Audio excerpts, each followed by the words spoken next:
بسم الله الرحمن الرحيم. الحمد لله رب العالمين، الرحمن الرحيم، مالك يوم الدين. إياك نعبد وإياك نستعين،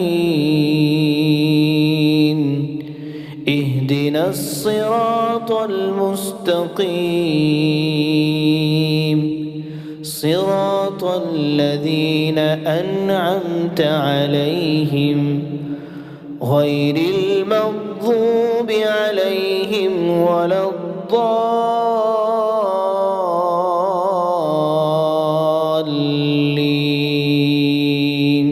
بسم الله الرحمن الرحيم. ألف لام ميم. ذلك الكتاب لا ريب فيه،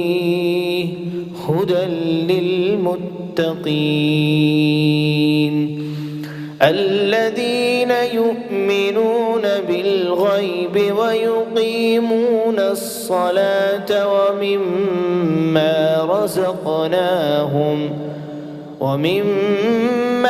رزقناهم ينفقون. والذين يؤمنون بما أنزل إليك وما أنزل من قبلك وبالآخرة هم يوقنون. أولئك على هدى من ربهم وأولئك هم المفلحون. إن الذين كفروا سواء عليهم أأنذرتهم أم لم تنذرهم لا يؤمنون.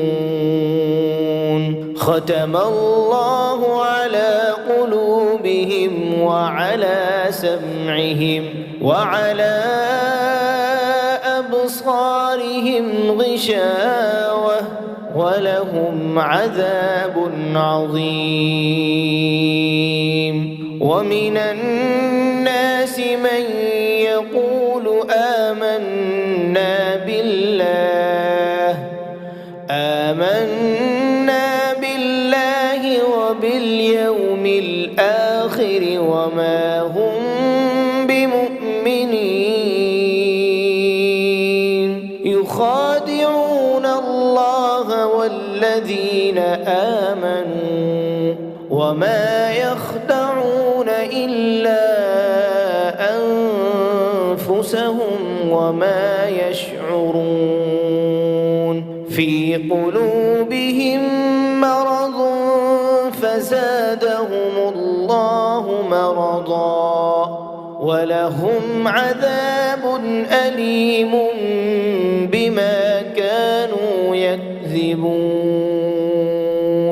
وإذا قيل لهم لا تفسدوا في الأرض قالوا إنما نحن مصلحون. ألا إنهم هم المفسدون ولكن لا يشعرون. وإذا قيل لهم آمنوا كما آمن الناس قالوا أنؤمن كما آمن السفهاء. ألا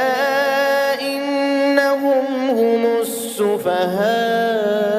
ولكن لا يعلمون. وإذا لقوا الذين آمنوا قالوا وإذا خلوا إلى شياطينهم قالوا إنا معكم إنما نحن مستهزئون الله يستهزئ بهم ويمدهم في طغيانهم يعمهون أولئك الذين اشتروا الضلالة بالهدى فما ربحت تجارتهم وما كانوا مهتدين مثلهم كمثل الذي استوقد نارا فلما أضاءت ما حوله ذهب الله بنورهم وتركهم في ظلمات لا يبصرون صم بكم عمي فهم لا يرجعون أو كصيب من السماء فيه ظلمات ورعد وبرق يجعلون أصابعهم في آذانهم من الصواعق حذر الموت والله محيط بالكافرين يكاد البرق يخطف أبصارهم كلما أضاء لهم مشوا فيه وإذا أظلم عليهم قاموا ولو شاء الله لذهب بسمعهم وأبصارهم إن الله على كل شيء قدير الله لا إله إلا هو الحي القيوم لا تأخذه سنة ولا نوم له ما في السماوات وما في الأرض من ذا الذي يشفع عنده إلا بإذنه يعلم ما بين أيديهم وما خلفهم ولا يحيطون بشيء من علمه إلا بما شاء وسع كرسيه السماوات والأرض ولا يؤوده حفظهما وهو العلي العظيم بسم الله الرحمن الرحيم قل يا أيها الكافرون لا أعبد ما تعبدون ولا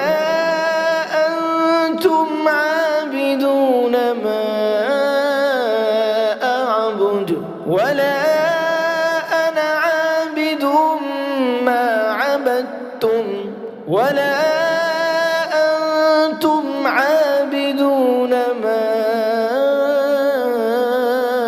أعبد لكم دينكم ولي دين بسم الله الرحمن الرحيم قل هو الله أحد الله الصمد لم يلد ولم يولد ولم يكن له كفوا أحد بسم الله الرحمن الرحيم قل هو الله أحد الله الصمد لم يلد ولم يولد ولم يكن له كفوا أحد بسم الله الرحمن الرحيم قل هو الله أحد الله الصمد لم يلد ولم يولد ولم يكن له كفوا أحد بسم الله الرحمن الرحيم قل أعوذ برب الفلق من شر ما خلق ومن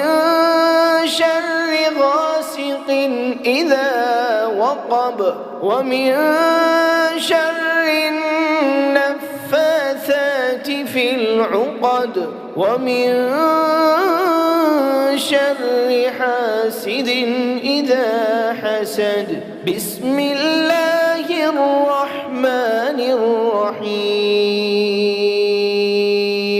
قل أعوذ برب الناس ملك الناس إله الناس من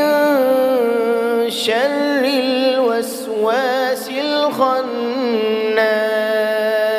الذي يوسوس في صدور الناس من الجنة والناس. سورة البقرة مدنية. أعوذ بالله من الشيطان الرجيم. بسم الله الرحمن الرحيم. ألف لام ميم ذلك الكتاب لا ريب فيه هدى للمتقين الذين يؤمنون بالغيب ويقيمون الصلاة ومما رزقناهم ينفقون والذين يؤمنون بما أنزل إليك وما أنزل من قبلك وبالآخرة هم يوقنون أولئك على هدى من ربهم وأولئك هم المفلحون إن الذين كفروا سواء عليهم أأنذرتهم أم لم تنذرهم لا يؤمنون ختم الله على قلوبهم وعلى سمعهم وعلى أبصارهم غشاوة ولهم عذاب عظيم ومن الناس من يقول آمنا بالله وباليوم الآخر وما هم بمؤمنين يخادعون الله والذين آمنوا وما يخدعون إلا أنفسهم وما يشعرون في قلوبهم مرض فزادهم الله مرضا ولهم عذاب أليم بما كانوا يكذبون وإذا قيل لهم لا تفسدوا في الأرض قالوا إنما نحن مصلحون ألا إنهم هم المفسدون ولكن لا يشعرون وإذا قيل لهم آمنوا كما آمن الناس قالوا أنؤمن كما آمن السفهاء ألا إنهم هم السفهاء ولكن لا يعلمون وإذا لقوا الذين آمنوا قالوا آمنا وإذا خلوا إلى شياطينهم قالوا إنا معكم إنما نحن مستهزئون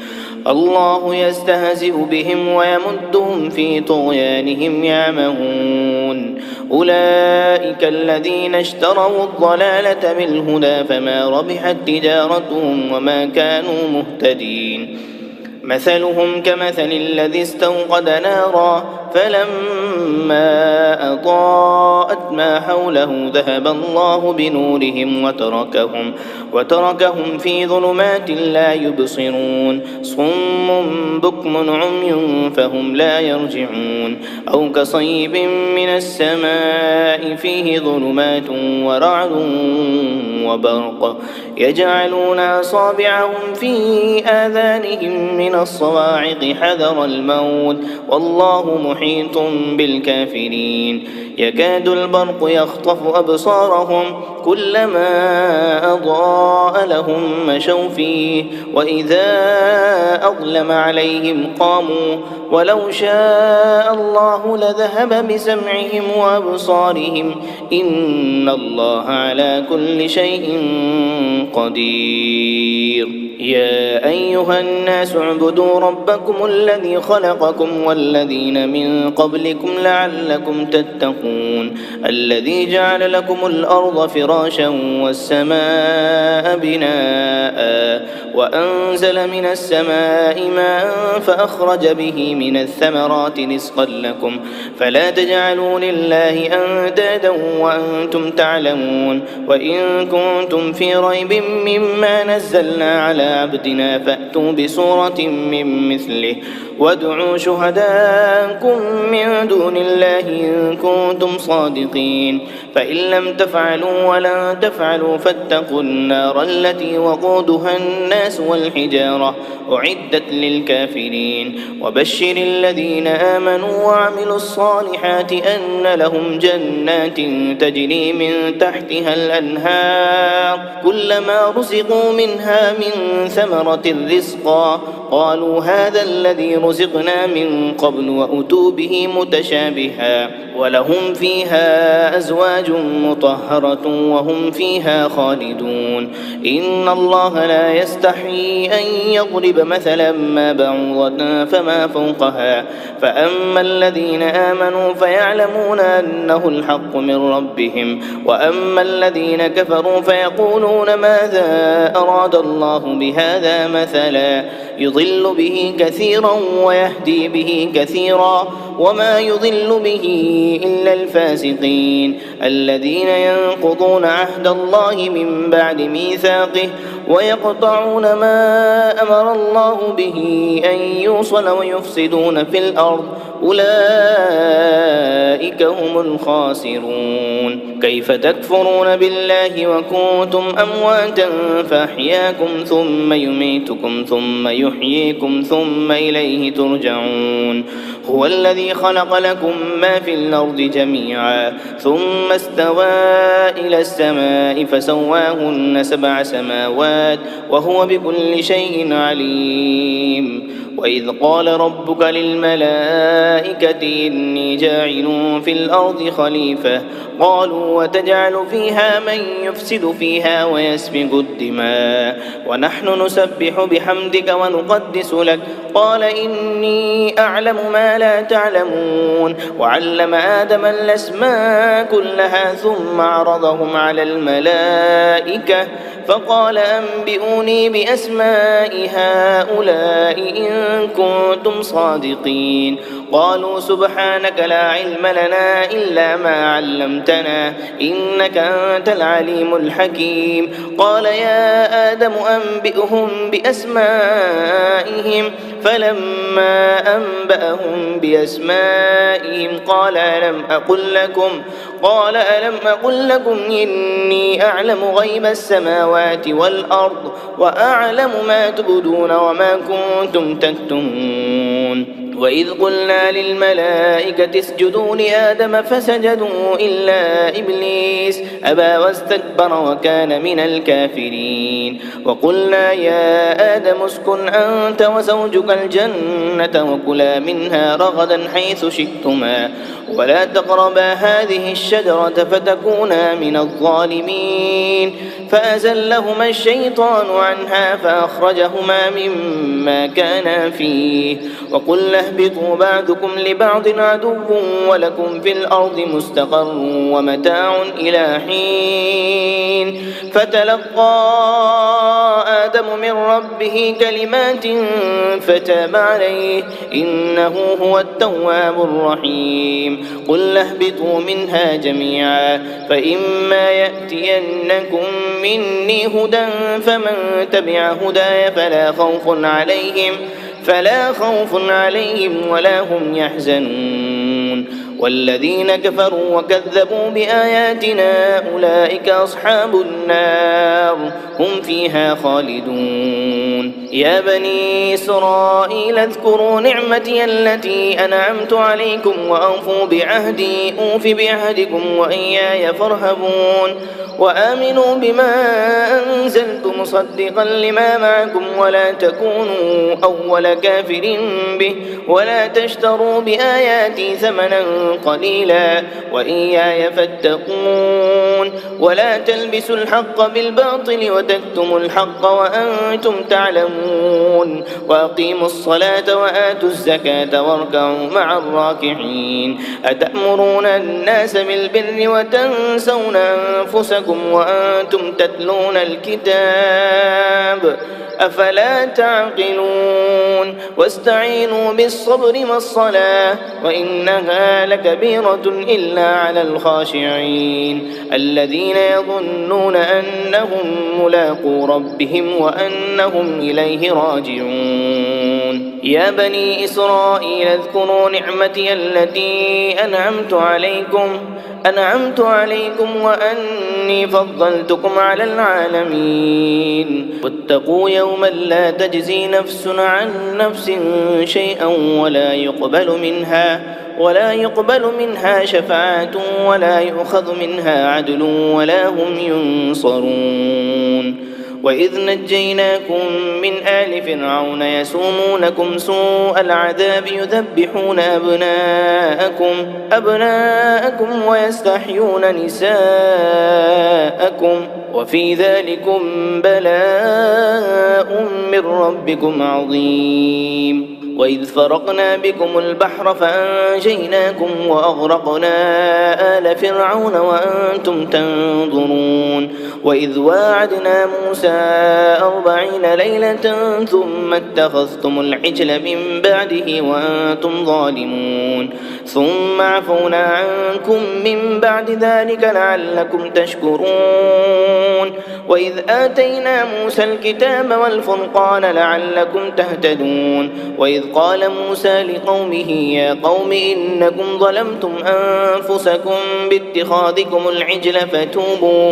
باتخاذكم العجل فتوبوا إلى بارئكم فاقتلوا أنفسكم ذلكم خير لكم عند بارئكم فتاب عليكم إنه هو التواب الرحيم وإذ قلتم يا موسى لن نؤمن لك حتى نرى الله جهرة فأخذتكم الصاعقة وأنتم تنظرون ثم بعثناكم من بعد موتكم لعلكم تشكرون وظللنا عليكم الغمام وأنزلنا عليكم المن والسلوى كلوا من طيبات ما رزقناكم وما ظلمونا ولكن كانوا أنفسهم يظلمون وإذ قلنا ادخلوا هذه القرية فكلوا منها حيث شئتم رغدا وادخلوا الباب سجدا وقولوا حطة نغفر لكم خطاياكم وسنزيد المحسنين فبدل الذين ظلموا قولا غير الذي قيل لهم فأنزلنا على الذين ظلموا رجزا من السماء بما كانوا يفسقون وإذ استسقى موسى لقومه فقل اضرب بعصاك الحجر فانفجرت منه 12 عينا قد علم كل أناس مشربهم كلوا واشربوا من رزق الله ولا تعثوا في الأرض مفسدين وإذ قلتم يا موسى لن نصبر على طعام واحد فادع لنا ربك يخرج لنا مما تنبت الأرض من بقلها وقثائها وفومها وعدسها وبصلها قال أتستبدلون الذي هو أدنى بالذي هو خير اهبطوا مصرا فإن لكم ما سألتم وضربت عليهم الذلة والمسكنة وباءوا بغضب من الله ذلك بأنهم كانوا يكفرون بآيات الله ويقتلون النبيين بغير الحق ذلك بما عصوا وكانوا يعتدون إن الذين آمنوا والذين هادوا والنصارى والصابئين من آمن بالله واليوم الآخر وعمل صالحا فلهم أجرهم عند ربهم ولا خوف عليهم ولا هم يحزنون وإذ أخذنا ميثاقكم ورفعنا فوقكم الطور خذوا ما آتيناكم بقوة واذكروا ما فيه لعلكم تتقون ثم توليتم من بعد ذلك فلولا فضل الله عليكم ورحمته لكنتم من الخاسرين ولقد علمتم الذين اعتدوا منكم في السبت فقلنا لهم كونوا قردة خاسئين فجعلناها نكالا لما بين يديها وما خلفها وموعظة للمتقين وإذ قال موسى لقومه إن الله يأمركم أن تذبحوا بقرة قالوا أتتخذنا هزوا قال أعوذ بالله أن أكون من الجاهلين قالوا ادع لنا ربك يبين لنا ما هي قال إنه يقول إنها بقرة لا فارض ولا بكر عوان بين ذلك فافعلوا ما تؤمرون قالوا ادع لنا ربك يبين لنا ما لونها قال إنه يقول إنها بقرة صفراء فاقع لونها تسر الناظرين قالوا ادع لنا ربك يبين لنا ما هي إن البقرة شابه علينا وإنا إن شاء الله لمهتدون قال إنه يقول إنها بقرة لا ذلول تثير الأرض ولا تسقي الحرث مسلمة لا شية فيها قالوا الآن جئت بالحق فذبحوها وما كادوا يفعلون وإذ قتلتم نفسا فادارأتم فيها والله مخرج ما كنتم تكتمون فقل اضربوه ببعضها كذلك يحيي الله الموتى ويريكم آياته لعلكم تعقلون ثم قست قلوبكم من بعد ذلك فهي كالحجارة أو أشد قسوة وإن من الحجارة لما يتفجر منه الأنهار وإن منها لما يشقق فيخرج منه الماء وإن منها لما يهبط من خشية الله وما الله بغافل عما تعملون أفتطمعون أن يؤمنوا لكم وقد كان فريق منهم يسمعون كلام الله ثم يحرفونه من بعد ما عقلوه وهم يعلمون وإذا لقوا الذين آمنوا قالوا آمنا وإذا خلا بعضهم إلى بعض قالوا وتحدثونهم بما فتح الله عليكم ليحاجوكم به عند ربكم أفلا تعقلون أفلا يعلمون أن الله يعلم ما يسرون وما يعلنون ومنهم أميون لا يعلمون الكتاب إلا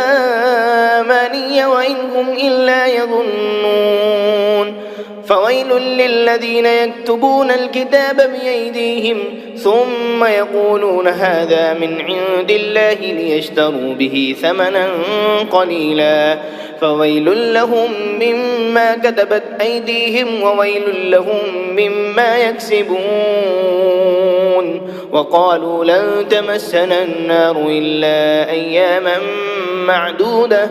قل أتخذتم عند الله عهدا فلن يخلف الله عهده أم تقولون على الله ما لا تعلمون بلى من كسب سيئة وأحاطت به خطيئته فأولئك أصحاب النار هم فيها خالدون والذين آمنوا وعملوا الصالحات أولئك أصحاب الجنة هم فيها خالدون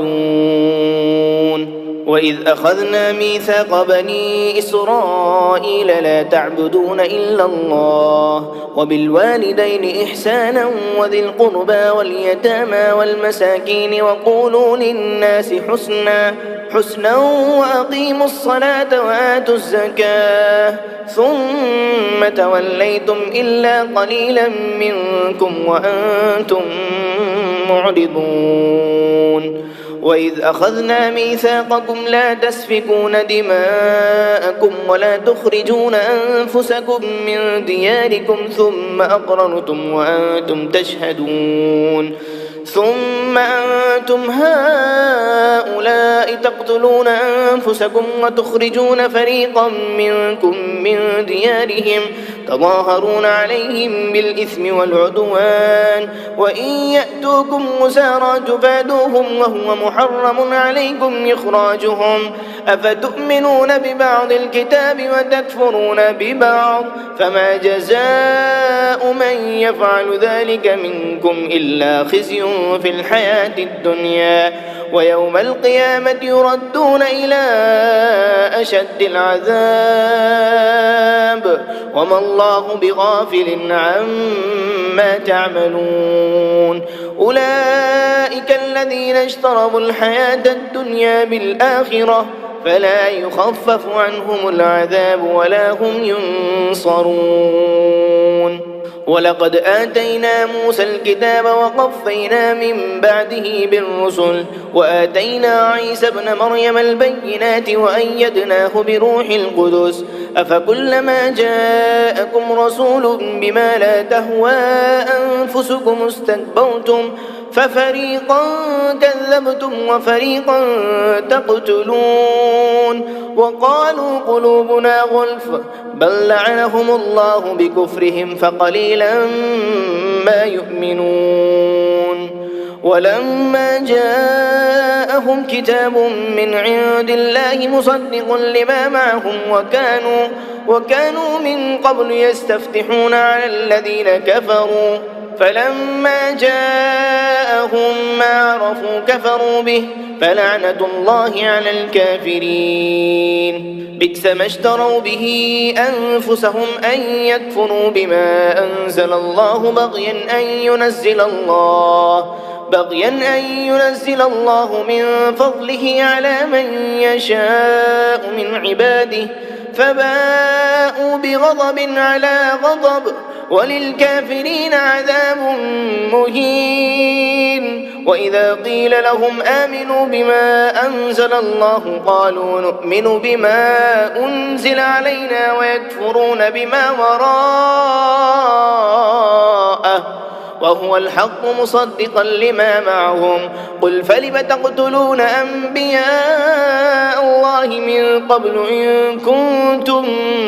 مؤمنين ولقد جاءكم موسى بالبينات ثم اتخذتم العجل من بعده وأنتم ظالمون وإذ أخذنا ميثاقكم ورفعنا فوقكم الطور خذوا ما آتيناكم بقوة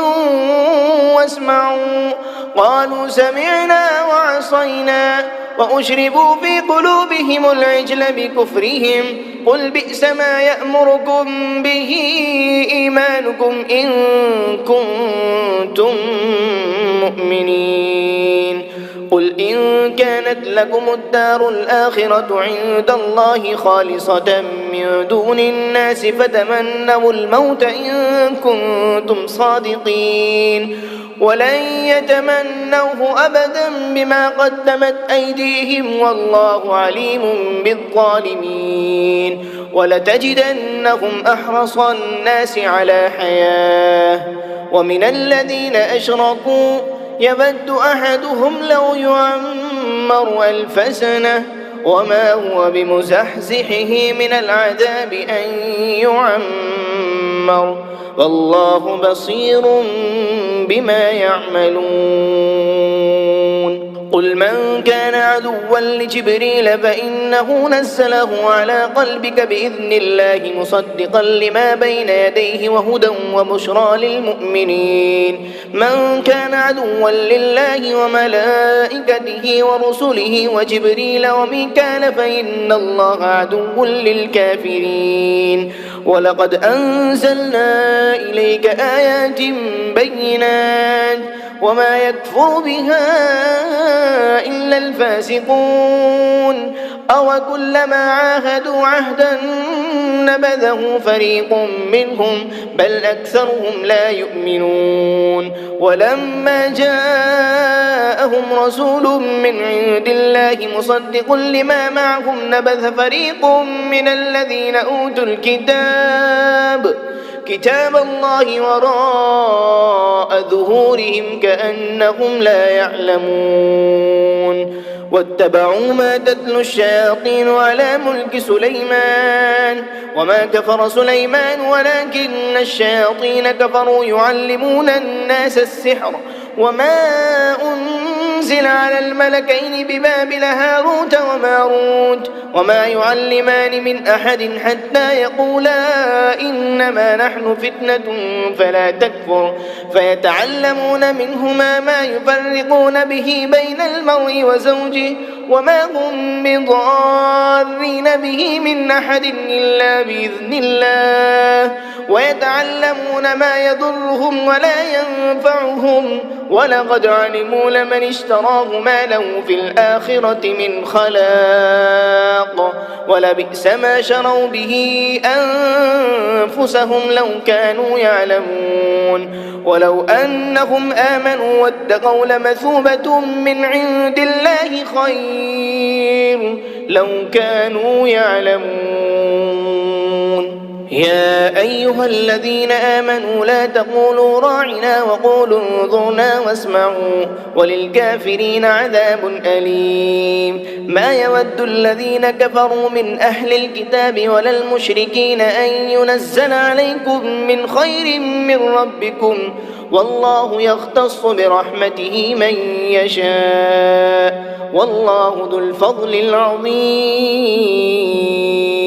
ما ننسخ من آية أو ننسها نأت بخير منها أو مثلها. ألم تعلم أن الله على كل شيء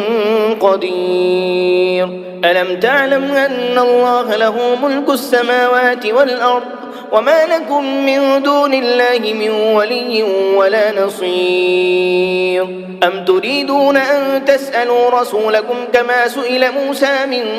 قبل ومن يتبدل الكفر بالإيمان فقد ضل سواء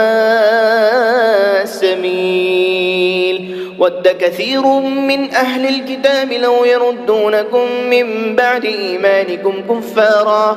حسدا من عند أنفسهم من بعد ما تبين لهم الحق فاعفوا واصفحوا حتى يأتي الله بأمره إن الله على كل شيء قدير. وأقيموا الصلاة وآتوا الزكاة وما تقدموا لأنفسكم من خير تجدوه عند الله إن الله بما تعملون بصير. وقالوا لن يدخل الجنة إلا من كان هودا أو نصارى تلك أمانيهم قل هاتوا برهانكم إن كنتم صادقين. بلى من أسلم وجهه لله وهو محسن فله أجره عند ربه ولا خوف عليهم ولا هم يحزنون. وقالت اليهود ليست النصارى على شيء وقالت النصارى ليست اليهود على شيء وهم يتلون الكتاب كذلك قال الذين لا يعلمون مثل قولهم فالله يحكم بينهم يوم القيامة فيما كانوا فيه يختلفون. ومن أظلم ممن منع مساجد الله أن يذكر فيها اسمه وسعى في خرابها أولئك ما كان لهم أن يدخلوها إلا خائفين لهم في الدنيا خزي ولهم في الآخرة عذاب عظيم ولله المشرق والمغرب فأينما تولوا فثم وجه الله إن الله واسع عليم وقالوا اتخذ الله ولدا سبحانه بل له ما في السماوات والأرض كل له قانتون بديع السماوات والأرض وإذا قضى أمرا فإنما يقول له كن فيكون وقال الذين لا يعلمون لولا يكلمنا الله أو تأتينا آية كذلك قال الذين من قبلهم مثل قولهم تشابهت قلوبهم قد بينا الآيات لقوم يوقنون إنا أرسلناك بالحق بشيرا ونذيرا ولا تسأل عن أصحاب الجحيم ولن ترضى عنك اليهود ولا النصارى حتى تتبع ملتهم قل إن هدى الله هو الهدى ولئن اتبعت أهواءهم بعد الذي جاءك من العلم ما لك من الله من ولي ولا نصير الذين آتيناهم الكتاب يتلونه حق تلاوته أولئك يؤمنون به ومن يكفر به فأولئك هم الخاسرون يا بني إسرائيل اذكروا نعمتي التي أنعمت عليكم وأني فضلتكم على العالمين واتقوا يوما لا تجزي نفس عن نفس شيئا ولا يقبل منها عدل ولا تنفعها شفاعة ولا هم ينصرون وإذ ابتلى إبراهيم ربه بكلمات فأتمهن قال إني جاعلك للناس إماما قال ومن ذريتي قال لا ينال عهد الظالمين وإذ جعلنا البيت مثابة للناس وأمنا واتخذوا من مقام إبراهيم مصلى وعهدنا إلى إبراهيم وإسماعيل أن طهرا بيتي للطائفين والعاكفين والركع السجود وإذ قال إبراهيم رب اجعل هذا بلدا آمنا وارزق أهله من الثمرات من آمن منهم بالله واليوم الآخر قال ومن كفر فأمتعه قليلا ثم أضطره إلى عذاب النار وبئس المصير وإذ يرفع إبراهيم القواعد من البيت وإسماعيل ربنا تقبل منا إنك أنت السميع العليم ربنا واجعلنا مسلمين لك ومن ذريتنا أمة مسلمة لك وأرنا مناسكنا وتب علينا إنك أنت التواب الرحيم ربنا وابعث فيهم رسولا منهم يتلو عليهم آياتك ويعلمهم الكتاب والحكمة ويزكيهم إنك أنت العزيز الحكيم ومن يرغب عن ملة إبراهيم إلا من سفه نفسه ولقد اصطفيناه في الدنيا وإنه في الآخرة لمن الصالحين إذ قال له ربه أسلم قال أسلمت لرب العالمين ووصى بها إبراهيم بنيه ويعقوب يا بني إن الله اصطفى لكم الدين فلا تموتن إلا وأنتم مسلمون أم كنتم شهداء إذ حضر يعقوب الموت إذ قال لبنيه ما تعبدون من بعدي قالوا نعبد إلهك وإله آبائك إبراهيم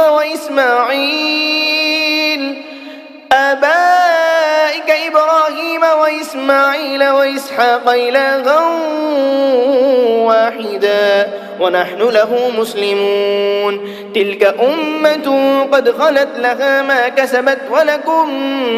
ما كسبتم ولا تسألون عما كانوا يعملون وقالوا كونوا هودا أو نصارى تهتدوا قل بل ملة إبراهيم حنيفا وما كان من المشركين قولوا آمنا بالله وما أنزل إلينا وما أنزل إلى إبراهيم وإسماعيل وإسحاق ويعقوب والأسباط وما أوتي موسى وعيسى وما أوتي النبيون من ربهم لا نفرق بين أحد منهم ونحن له مسلمون فإن آمنوا بمثل ما آمنتم به فقد اهتدوا وإن تولوا فإنما هم في شقاق فسيكفيكهم الله وهو السميع العليم صبغة الله ومن أحسن من الله صبغة ونحن له عابدون قل أتحاجوننا بالله وهو ربنا وربكم ولنا أعمالنا ولكم أعمالكم ونحن له مخلصون أم تقولون إن إبراهيم وإسماعيل وإسحاق ويعقوب والأسباط كانوا هودا أو نصارى قل أأنتم أعلم أم الله ومن أظلم ممن كتم شهادة عنده من الله وما الله بغافل عما تعملون تلك أمة قد خلت لها ما كسبت ولكم ما كسبتم ولا تسألون عما كانوا يعملون سيقول السفهاء من الناس ما ولاهم عن قبلتهم التي كانوا عليها قل لله المشرق والمغرب يهدي من يشاء إلى صراط مستقيم وكذلك جعلناكم أمة وسطا لتكونوا شهداء على الناس ويكون الرسول عليكم شهيدا وما جعلنا القبلة التي كنت عليها إلا لنعلم من يتبع الرسول ممن ينقلب على عقبيه وإن كانت لكبيرة إلا على الذين هدى الله وما كان الله ليضيع إيمانكم إن الله بالناس لرؤوف رحيم قد نرى تقلب وجهك في السماء فلنولينك قبلة ترضاها فول وجهك شطر المسجد الحرام وحيث ما كنتم فولوا وجوهكم شطره وإن الذين أوتوا الكتاب ليعلمون أنه الحق من ربهم وما الله بغافل عما يعملون ولئن أتيت الذين أوتوا الكتاب بكل آية ما تبعوا قبلتك وما أنت بتابع قبلتهم وما بعضهم بتابع قبلة بعض ولئن اتبعت أهواءهم من بعد ما جاءك من العلم إنك إذا لمن الظالمين الذين آتيناهم الكتاب يعرفونه كما يعرفون أبناءهم وإن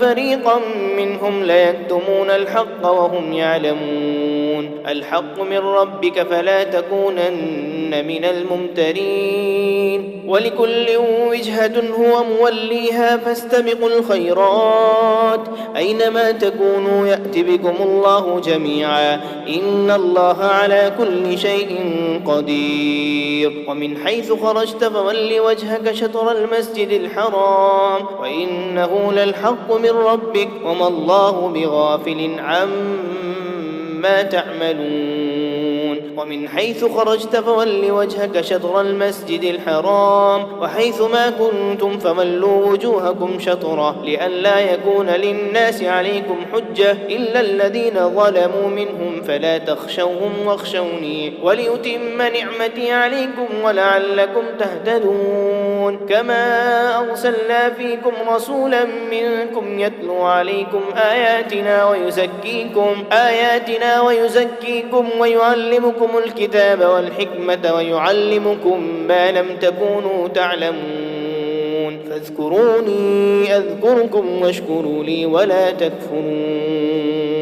يا أيها الذين آمنوا استعينوا بالصبر والصلاة إن الله مع الصابرين ولا تقولوا لمن يقتل في سبيل الله أموات بل أحياء ولكن لا تشعرون ولنبلونكم بشيء من الخوف والجوع ونقص من الأموال والأنفس والثمرات وبشر الصابرين الذين إذا أصابتهم مصيبة قالوا إنا لله وإنا إليه راجعون أولئك عليهم صلوات من ربهم ورحمة وأولئك هم المهتدون إن الصفا والمروة من شعائر الله فمن حج البيت باعتمر فلا جناح عليه أن يطوف بهما ومن تطوع خيرا فإن الله شاكر عليم إن الذين يكتمون ما أنزلنا من البينات والهدى من بعد ما بيناه للناس في الكتاب أولئك يلعنهم الله ويلعنهم اللاعنون إلا الذين تابوا وأصلحوا وبينوا فأولئك أتوب عليهم وأنا التواب الرحيم إن الذين كفروا وماتوا وهم كفار أولئك عليهم لعنة الله والملائكة والناس أجمعين خالدين فيها لا يخفف عنهم العذاب ولا هم ينظرون وإلهكم إله واحد لا إله إلا هو الرحمن الرحيم إن في خلق السماوات والأرض واختلاف الليل والنهار والفلك التي تجري في البحر بما ينفع الناس وما أنزل الله من السماء من ماء فأحيا به الأرض بعد موتها وبث فيها من كل دابة وتصريف الرياح والسحاب المسخر بين السماء والأرض لآيات لقوم يعقلون ومن الناس من يتخذ من دون الله أندادا يحبونهم كحب الله والذين آمنوا وشد حبا لله ولو يرى الذين ظلموا إذ يرون العذاب أن القوة لله جميعا وأن الله شديد العذاب إذ تبرأ الذين اتبعوا من الذين اتبعوا ورأوا العذاب وتقطعت بهم الأسباب وقال الذين اتبعوا لو أن لنا كرة فنتبرأ منهم كما تبرأوا منا كذلك يريهم الله أعمالهم حسرات عليهم وما هم بخارجين من النار يا أيها الناس كلوا مما في الأرض حلالا طيبا ولا تتبعوا خطوات الشيطان إنه لكم عدو مبين إنما يأمركم بالسوء والفحشاء وأن تقولوا على الله ما لا تعلمون وإذا قيل لهم اتبعوا ما أنزل الله قالوا بل نتبع ما ألفينا عليه آباءنا أولو كان آباؤهم لا يعقلون شيئا ولا يهتدون ومثل الذين كفروا كمثل الذي ينعق بما لا يسمع إلا دعاء ونداء صم بكم بكم عمي فهم لا يعقلون يا أيها الذين آمنوا كلوا من طيبات ما رزقناكم واشكروا لله إن كنتم إياه تعبدون إنما حرم عليكم الميتة والدم ولحم الخنزير وما أهل به لغير الله فمن اضطر غير باغ ولا عاد فلا إثم عليه إن الله غفور رحيم إن الذين يكتمون ما أنزل الله من الكتاب ويشترون به ثمنا قليلا أولئك ما يأكلون في بطونهم إلا النار ولا يكلمهم الله يوم القيامة ولا يزكيهم ولهم عذاب أليم أولئك الذين اشتروا الضلالة بالهدى والعذاب بالمغفرة فما أصبرهم على النار ذلك بأن الله نزل الكتاب بالحق وإن الذين اختلفوا في الكتاب لفي شقاق بعيد ليس البر أن تولوا وجوهكم قبل المشرق والمغرب ولكن البر من آمن بالله واليوم الآخر والملائكة والكتاب والنبيين وآتى المال على حبه ذوي القربى واليتامى والمساكين وابن السبيل والسائلين وفي الرقاب وأقام الصلاة وآتى الزكاة والموفون بعهدهم إذا عاهدوا والصابرين في البأساء والضراء وحين البأس أولئك الذين صدقوا وأولئك هم المتقون يا أيها الذين آمنوا كتب عليكم القصاص في القتلى الحر بالحر والعبد بالعبد والأنثى بالأنثى فمن عفي له من أخيه شيء فاتباع بالمعروف وأداء إليه بإحسان ذلك تخفيف من ربكم ورحمة فمن اعتدى بعد ذلك فله عذاب أليم ولكم في القصاص حياة يا أولي الألباب لعلكم تتقون كتب عليكم إذا حضر أحدكم الموت إن ترك خيرا الوصية للوالدين والأقربين بالمعروف حقا على المتقين فمن بدله بعدما سمعه فإنما إثمه على الذين يبدلونه إن الله سميع عليم فمن خاف من موص جنفا أو إثما فأصلح بينهم فلا إثم عليه إن الله غفور رحيم يا أيها الذين آمنوا كتب عليكم الصيام كما كتب على الذين من قبلكم لعلكم تتقون أياما معدودات فمن كان منكم مريضا أو على سفر فعدة من أيام أخر وعلى الذين يطيقونه فدية طعام مسكين فمن تطوع خيرا فهو خير له وأن تصوموا خير لكم إن كنتم تعلمون شهر رمضان الذي أنزل فيه القرآن هدى للناس وبينات من الهدى والفرقان فمن شهد منكم الشهر فليصم ومن كان مريضا أو على سفر فعدة من أيام أخر يريد الله بكم اليسر ولا يريد بكم العسر ولتكملوا العدة ولتكبروا الله على ما هداكم ولعلكم تشكرون وإذا سألك عبادي عني فإني قريب أجيب دعوة الداعي إذا دعان فليستجيبوا لي وليؤمنوا بي لعلهم يرشدون أحل لكم ليلة الصيام الرفث إلى نسائكم هن لباس لكم وأنتم لباس لهم علم الله أنكم كنتم تختانون أنفسكم فتاب عليكم وعفى عنكم فالآن باشروهن وابتغوا ما كتب الله لكم وكلوا واشربوا حتى يتبين لكم الخيط الأبيض من الخيط الأسود من الفجر ثم أتموا الصيام إلى الليل ولا تباشروهن وأنتم عاكفون في المساجد تلك حدود الله فلا تقربوها كذلك يبين الله آياته للناس لعلهم يتقون ولا تأكلوا أموالكم بينكم بالباطل وتدلوا بها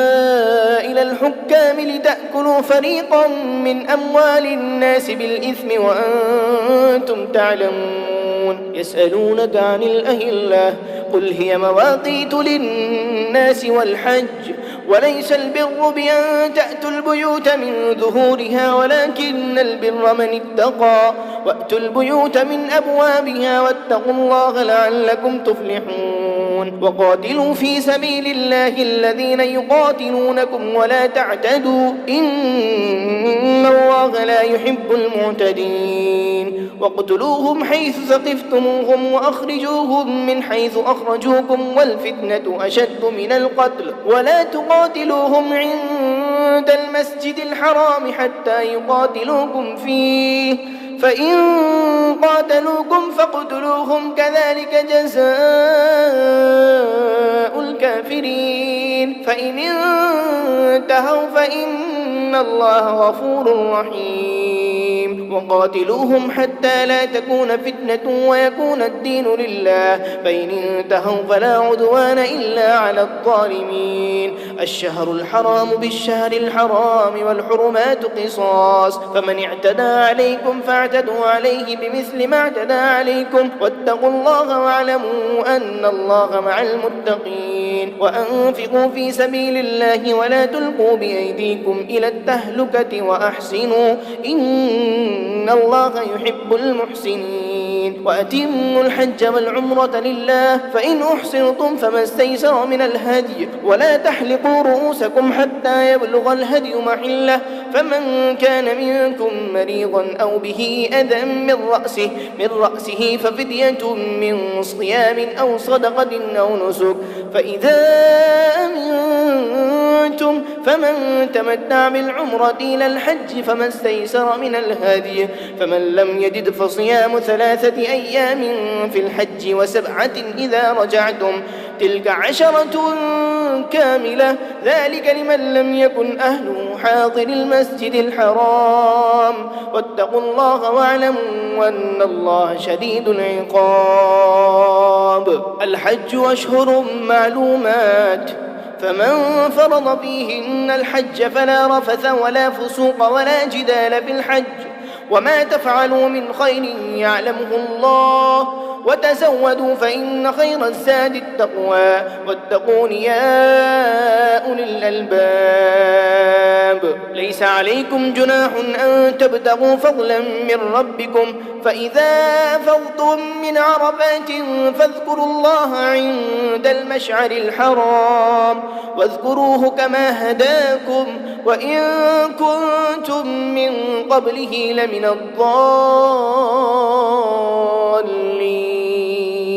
ثم أفيضوا من حيث أفاض الناس واستغفروا الله إن الله غفور رحيم فإذا قضيتم مناسككم فاذكروا الله كذكركم آباءكم أو أشد ذكرا فمن الناس من يقول ربنا آتنا في الدنيا وما له في الآخرة من خلاق ومنهم من يقول ربنا آتنا في الدنيا حسنة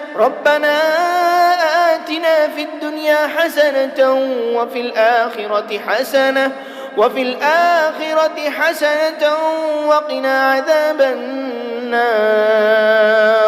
أولئك لهم نصيب مما كسبوا والله سريع الحساب واذكروا الله في أيام معدودات فمن تعجل في يومين فلا إثم عليه ومن تأخر فلا إثم عليه لمن اتقى واتقوا الله واعلموا أنكم إليه تحشرون ومن الناس من يعجبك قوله في الحياة الدنيا ويشهد الله على ما في قلبه وهو ألد الخصام وإذا تولى سعى في الأرض ليفسد فيها ويهلك الحرث والنسل والله لا يحب الفساد.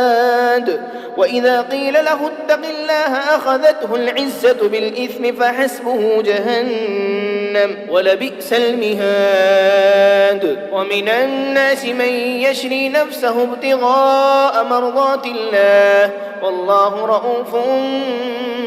بالعباد. يا أيها الذين آمنوا ادخلوا في السلم كافة ولا تتبعوا خطوات الشيطان إنه لكم عدو مبين. فإن زللتم من بعد ما جاءتكم البينات فاعلموا أن الله عزيز حكيم. هل ينظرون إلا أن يأتيهم الله في ظلل من الغمام والملائكة وقضي الأمر وإلى الله ترجع الأمور. سل بني إسرائيل كم آتيناهم من آية بينة ومن يبدل نعمة الله من بعد ما جاءته فإن الله شديد العقاب. زين للذين كفروا الحياة الدنيا ويسخرون من الذين آمنوا والذين اتقوا فوقهم يوم القيامة والله يرزق من يشاء بغير حساب. كان الناس أمة واحدة فبعث الله النبيين مبشرين ومنذرين وأنزل معهم الكتاب بالحق ليحكم بين الناس فيما اختلفوا فيه وما اختلف فيه إلا الذين أوتوه من بعد ما جاءتهم البينات بغيا بينهم فهدى الله الذين آمنوا لما اختلفوا فيه من الحق بإذنه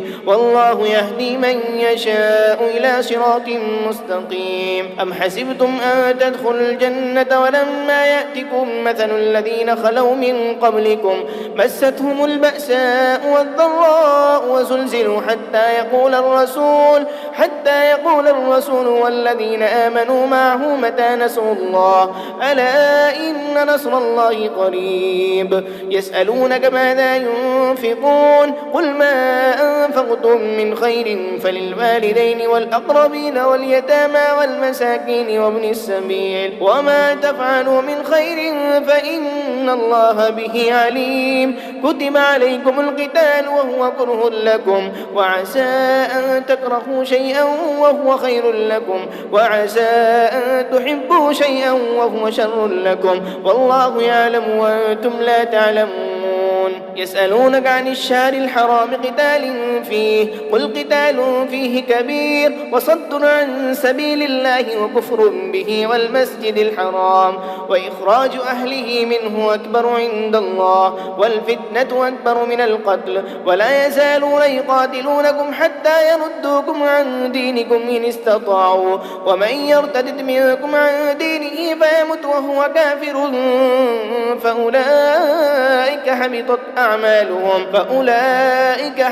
أعمالهم في الدنيا والآخرة وأولئك أصحاب النار هم فيها خالدون. إن الذين آمنوا والذين هاجروا وجاهدوا في سبيل الله أولئك يرجون رحمة الله والله غفور رحيم. يسألونك عن الخمر والميسر قل فيهما إثم كبير ومنافع للناس وإثمهما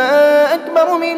نفعهما ويسألونك ماذا ينفقون قل العفو كذلك يبين الله لكم الآيات لعلكم تتفكرون في الدنيا والآخرة. ويسألونك عن اليتامى قل إصلاح لهم خير وإن تخالطوهم فإخوانكم والله يعلم المفسد من المصلح ولو شاء الله لأعنتكم إن الله عزيز حكيم. ولا تنكحوا المشركات حتى يؤمن ولأمة مؤمنة خير من مشركة ولو أعجبتكم ولا تنكحوا المشركين حتى يؤمنوا ولعبد مؤمن خير من مشرك ولو أعجبكم أولئك يدعون إلى النار والله يدعو إلى الجنة والمغفرة بإذنه ويبين آياته للناس لعلهم يتذكرون.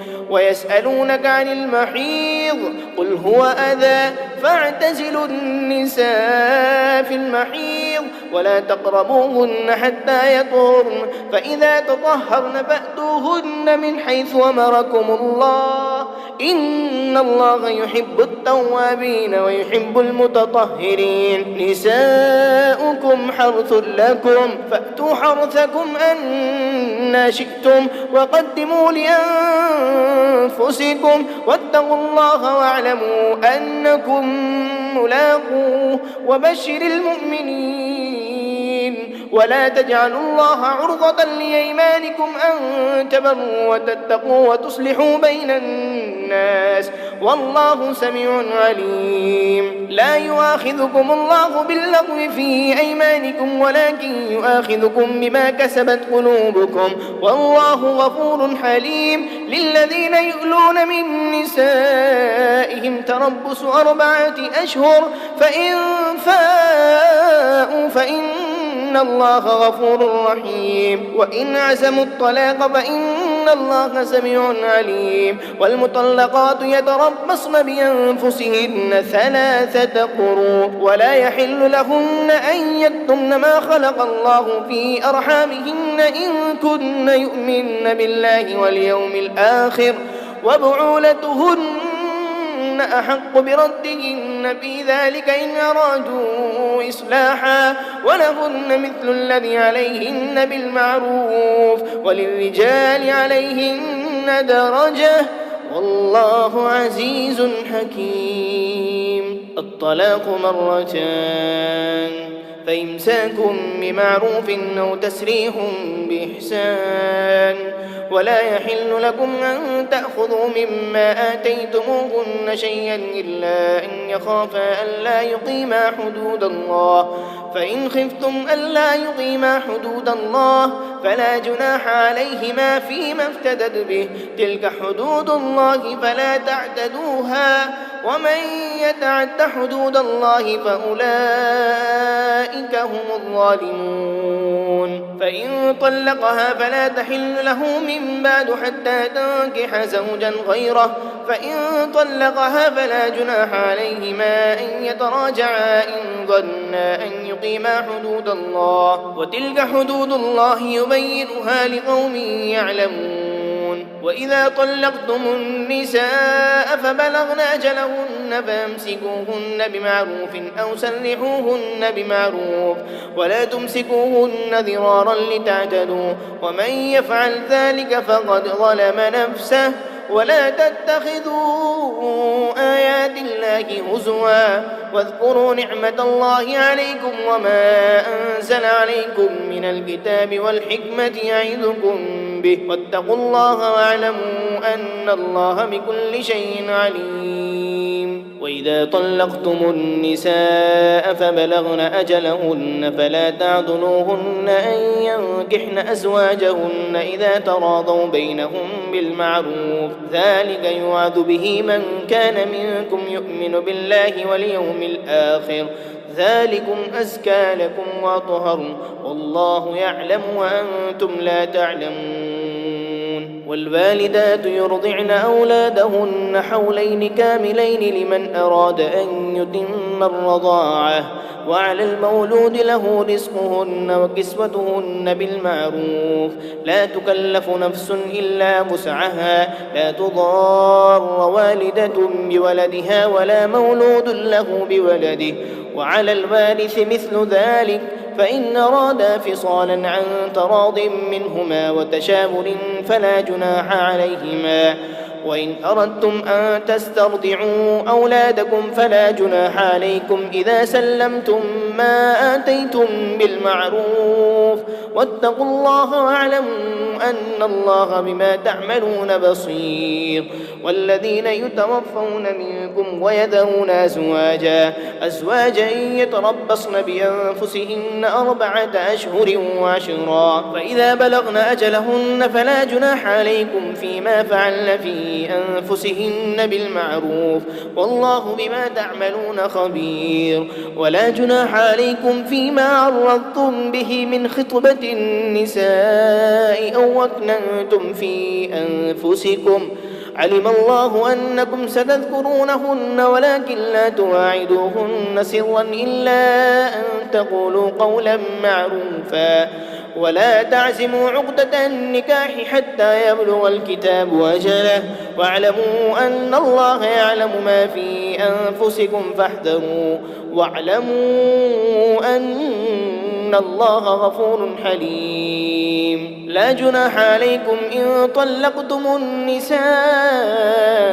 ما لم تمسوهن أو تفرضوا لهن فريضة ومتعوهن على الموسع قدره وعلى المقتر قدره متاعا بالمعروف حقا على المحسنين. وإن طلقتموهن من قبل أن تمسوهن وقد فرضتم لهن فريضة فنصف ما فرضتم إلا أن يعفون أو يعفو الذي بيده عقدة النكاح وأن تعفوا أقرب للتقوى ولا تنسوا الفضل بينكم إن الله بما تعملون بصير. حافظوا على الصلوات والصلاة الوسطى وقوموا لله قانتين. فإن خفتم فرجالا أو ركبانا فإذا أمنتم فاذكروا الله كما علمكم ما لم تكونوا تعلمون. والذين يتوفون منكم ويذرون أزواجا وصية لأزواجهم متاعا إلى الحول غير إخراج فإن خرجن فلا جناح عليكم فيما فعلن في أنفسهن من معروف والله عزيز حكيم. وللمطلقات متاع بالمعروف حقا على المتقين كذلك يبين الله لكم آياته لعلكم تعقلون. ألم تر إلى الذين خرجوا من ديارهم وهم ألوف حذر الموت فقال لهم الله موتوا ثم أحياهم إن الله لذو فضل على الناس ولكن أكثر الناس لا يشكرون. وقاتلوا في سبيل الله واعلموا أن الله سميع عليم. من ذا الذي يقرض الله قرضا حسنا فيضاعفه له أضعافا كثيرة والله يقبض ويبسط وإليه ترجعون. ألم تر إلى الملأ من بني إسرائيل من بعد موسى إذ قالوا لنبي لهم ابعث لنا ملكا نقاتل في سبيل الله قال هل عسيتم إن كتب عليكم القتال ولا تقاتلوا قالوا وما لنا ألا نقاتل في سبيل الله وقد أخرجنا من ديارنا وأبنائنا فلما كتب عليهم القتال تولوا إلا قليلا منهم والله عليم بالظالمين. وقال لهم نبيهم إن الله قد بعث لكم طالوت ملكا قالوا وأنى يكون له الملك علينا ونحن أحق بالملك منه ولم يؤت سعة من المال قال إن الله اصطفاه عليكم وزاده بسطة في العلم والجسم والله يؤتي ملكه من يشاء والله واسع عليم. وقال لهم نبيهم إن آية ملكه أن يأتيكم التابوت فيه سكينة من ربكم وبقية مما ترك آل موسى وآل هارون تحمله الملائكة إن في ذلك لآية لكم إن كنتم مؤمنين. فلما فصل طالوت بالجنود قال إن الله مبتليكم بنهر فمن شرب منه فليس مني ومن لم يطعمه فإنه مني إلا من اغترف غرفة بيده فشربوا منه إلا قليلا منهم فلما جاوزه هو والذين آمنوا معه قالوا لا طاقة لنا اليوم بجالوت وجنوده قال الذين يظنون أنهم ملاقوا الله كم من فئة قليلة غلبت فئة كثيرة بإذن الله والله مع الصابرين. ولما برزوا لجالوت وجنوده قالوا ربنا افرغ علينا صبرا ربنا أفرغ علينا صبرا وثبت أقدامنا وانصرنا على القوم الكافرين فهزموهم بإذن الله وقتل داود جالوت وآتاه الله الملك والحكمة وعلمه مما يشاء ولولا دفع الله الناس بعضهم ببعض لفسدت الأرض ولكن الله ذو فضل على العالمين تلك آيات الله نتلوها عليك بالحق وإنك لمن المرسلين تلك الرسل فضلنا بعضهم على بعض منهم من كلم الله ورفع بعضهم درجات وآتينا عيسى ابن مريم البينات وأيدناه بروح القدس ولو شاء الله ما اقتتل الذين من بعدهم من بعد ما جاءتهم البينات ولكن اختلفوا فمنهم من آمن ومنهم من كفر ولو شاء الله ما اقتتلوا ولكن الله يفعل ما يريد يا أيها الذين آمنوا أنفقوا مما رزقناكم من قبل أن يأتي يوم لا بيع فيه ولا خلة ولا شفاعة والكافرون هم الظالمون الله لا إله إلا هو الحي القيوم لا تأخذه سنة ولا نوم له ما في السماوات وما في الأرض من ذا الذي يشفع عنده إلا بإذنه يعلم ما بين أيديهم وما خلفهم ولا يحيطون بشيء من علمه إلا بما شاء وسع كرسيه السماوات والأرض ولا يؤوده حفظهما وهو العلي العظيم لا إكراه في الدين قد تبين الرشد من الغي فمن يكفر بالطاغوت ويؤمن بالله فقد استمسك بالعروة الوثقى لا انفصام لها والله سميع عليم الله ولي الذين آمنوا يخرجهم من الظلمات إلى النور والذين كفروا أولياؤهم الطاغوت يخرجونهم من النور إلى الظلمات أولئك أصحاب النار هم فيها خالدون ألم تر إلى الذي حاج إبراهيم في ربه أن آتاه الله الملك إذ قال إبراهيم ربي الذي يحيي ويميت قال أنا أحيي وأميت قال إبراهيم فإن الله يأتي بالشمس من المشرق فأت بها من المغرب فبهت الذي كفر والله لا يهدي القوم الظالمين أو كالذي مر على قرية وهي خاوية على عروشها قال أنى يحيي هذه الله بعد موتها فأماته الله 100 عام ثم بعثه قال كم لبثت قال لبثت يوما أو بعض يوم قال بل لبثت 100 عام فانظر إلى طعامك وشرابك لم يتسنه وانظر إلى حمارك ولنجعلك آية للناس وانظر إلى العظام كيف ننشزها ثم نكسوها لحما فلما تبين له قال أعلم أن الله على كل شيء قدير وإذ قال إبراهيم رب أرني كيف تحيي الموتى قال أولم تؤمن قال بلى ولكن ليطمئن قلبي قال فخذ 4 من الطير فصرهن إليك ثم اجعل على كل جبل منهن جزءا ثم ادعهن يأتينك سعيا واعلم أن الله عزيز حكيم مثل الذين ينفقون أموالهم في سبيل الله كمثل حبة أنبتت 7 سنابل في كل سنبلة 100 حبة والله يضاعف لمن يشاء والله واسع عليم الذين ينفقون أموالهم في سبيل الله ثم لا يتبعون ما أنفقوا منا ولا أذى لهم أجرهم عند ربهم ولا خوف عليهم ولا هم يحزنون قول معروف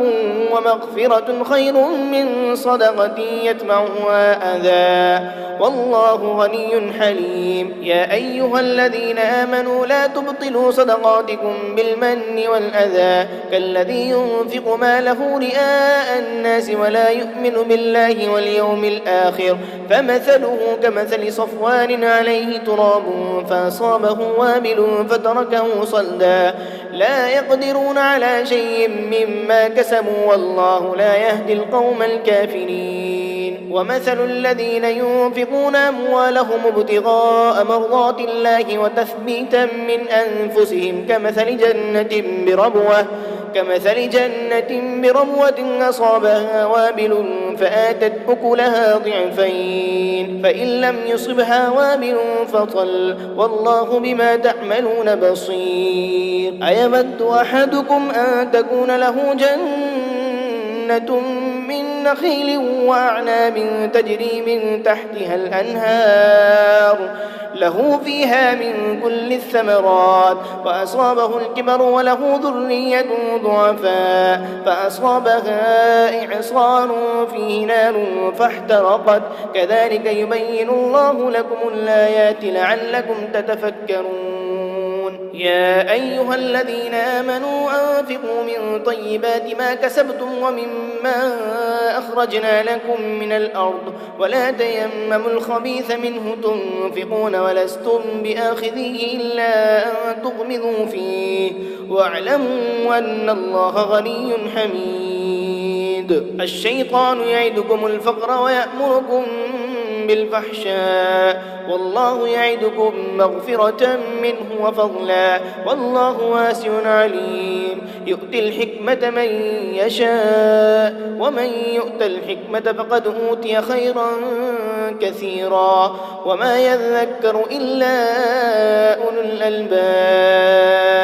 وما أنفقتم من نفقة أو نذرتم من نذر فإن الله يعلمه وما للظالمين من أنصار.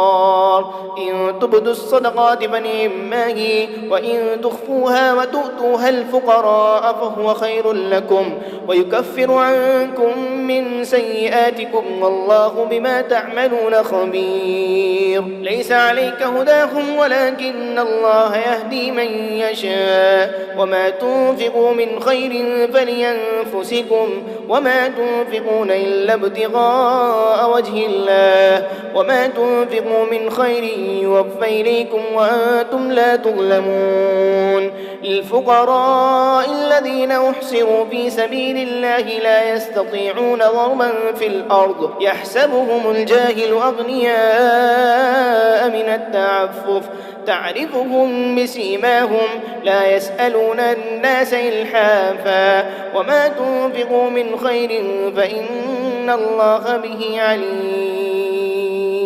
الذين ينفقون أموالهم بالليل والنهار سرا وعلانية فلهم أجرهم عند ربهم ولا خوف عليهم ولا هم يحزنون. الذين يأكلون الربا لا يقومون إلا كما يقوم الذي يتخبطه الشيطان من المس ذلك بأنهم قالوا إنما البيع مثل الربا وأحل الله البيع وحرم الربا فمن جاءه موعظة من ربه فانتهى فله ما سلف وأمره إلى الله ومن عاد فأولئك أصحاب النار هم فيها خالدون. يمحق الله الربا ويربي الصدقات والله لا يحب كل كفار أثيم. إن الذين آمنوا وعملوا الصالحات وأقاموا الصلاة وآتوا الزكاة لهم أجرهم عند ربهم ولا خوف عليهم ولا هم يحزنون. يا أيها الذين آمنوا اتقوا الله وذروا ما بقي من الربا إن كنتم مؤمنين فإن لم تفعلوا فأذنوا بحرب من الله ورسوله وإن تبتم فلكم رؤوس أموالكم لا تظلمون ولا تظلمون. وإن كان ذو عسرة فنظرة إلى ميسرة وأن تصدقوا خير لكم إن كنتم تعلمون واتقوا يوما ترجعون فيه إلى الله ثم توفى كل نفس ما كسبت وهم لا يظلمون يا أيها الذين آمنوا إذا تداينتم بدين إلى أجل مسمى فاكتبوه وليكتب بينكم كاتب بالعدل ولا يأب كاتب أن يكتب كما علمه الله فليكتب وليملل الذي عليه الحق وليتق الله ربه ولا يبخس منه شيئا فإن كان الذي عليه الحق سفيها أو ضعيفا أو لا يستطيع أن يمله فليملل وليه بالعدل واستشهدوا شهيدين من رجالكم فإن لم يكونا رجلين فرجل وامرأتان ممن ترضون من الشهداء أن تضل إحداهما فتذكر إحداهما الأخرى ولا يأمن الشهداء إذا ما دعوا ولا تسأموا أن تكتبوه صغيرا أو كبيرا إلى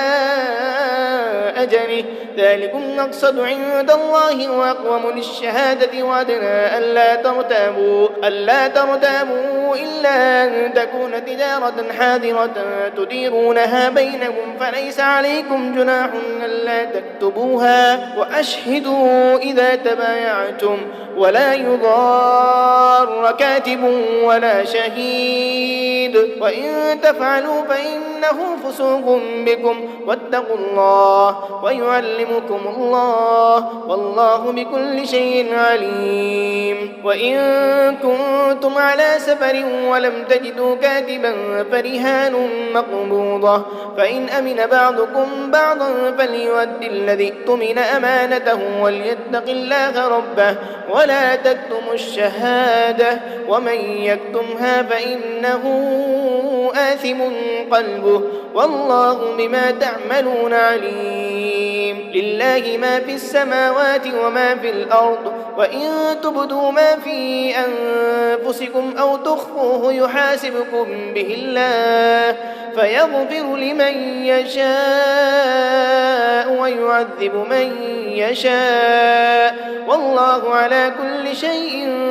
قدير آمن الرسول بما أنزل إليه من ربه والمؤمنون كل آمن بالله وملائكته وكتبه ورسله لا نفرق بين أحد من رسله وقالوا سمعنا وأطعنا غفرانك ربنا وإليك المصير لا يكلف الله نفسا إلا وسعها لها ما كسبت وعليها ما اكتسبت ربنا لا تؤاخذنا إن نسينا أو أخطأنا ربنا ولا تحمل علينا إصرا كما حملته على الذين من قبلنا ربنا ولا تحملنا ما لا طاقة لنا به واعف عنا واغفر لنا وارحمنا أنت مولانا فانصرنا على القوم الكافرين